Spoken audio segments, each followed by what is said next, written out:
ಹೌದು ಸ್ವಾಮಿ, ಅವಳು ಬದಲಾಗಿದ್ದಾಳೆ.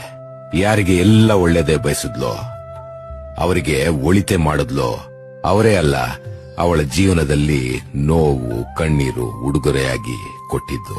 ಅವರಲ್ಲಿದ್ದ ರಕ್ಕಸ ಮನಸ್ಥಿತಿಯನ್ನು ಕೂಡ ಸಹಿಸಿ 4 ಗೋಡೆಗಳ ಮಧ್ಯೆ ಕಣ್ಣೀರು ಹಾಕಿದ್ರು ಸಮಾಜ ಅವಳನ್ನೇ ಅಲ್ವಾ ತಪ್ಪಿತಸ್ಥೆ ಮಾಡಿ ಮೆರವಣಿಗೆ ಮಾಡೋದು. ಇಷ್ಟು ಮಾಡಿದ್ರು ತುಟಿ ಬಿಚ್ಚದೆ ಸಹಿಸ್ಕೊಂಡಿದ್ದು ಯಾಕೆ ಗೊತ್ತಾ ಆಕೆ? ನಮ್ಮವರು ಸರಿ ಹೋಗ್ತಾರ ಬಿಡು ಅಂತ ತನಗೆ ತಾನೇ ಭರವಸೆ ಧೈರ್ಯ ಕೊಟ್ಟು ಶೋಷಣೆಗಳನ್ನೆಲ್ಲ ನುಂಗಿ ಬಾಳ್ವೆ ಮಾಡಿದ್ಲು. ಹೌದು ಸ್ವಾಮಿ, ಅವಳು ಬದಲಾದ್ಲು.